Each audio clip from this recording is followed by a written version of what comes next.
পরিকল্পিতভাবে আমরা ঢাকাতে গেছিলাম।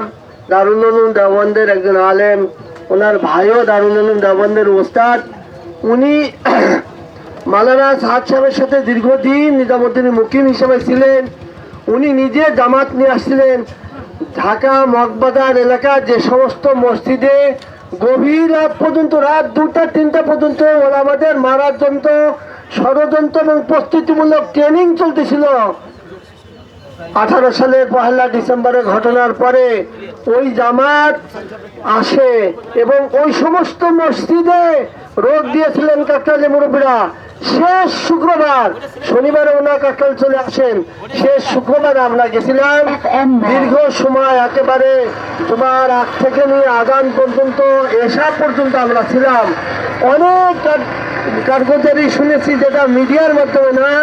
মাওলানা সালাউদ্দিন সাহেব এখনো হয়তো জীবিত আছেন, মাওলানা ইমরান সাহেব এবং রহমাল্লাহ সাহেব সহ সমস্ত মুরব্বীরা নিজামুদ্দিন মার্কাজ ছেড়ে চলে গেছেন।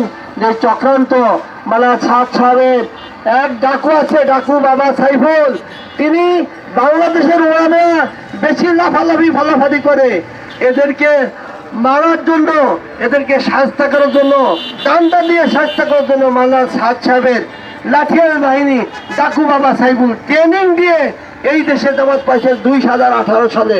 এবং ঠিক একই ধরনের ঘটনা এই বছর টঙ্গী ইজতেমা ময়দানে গভীর রাত্রে। এবং আল্লাহ তাআলা মাফ করেন, আমাদের এই মলবাড়ির অনেক ছাত্ররা পড়ে।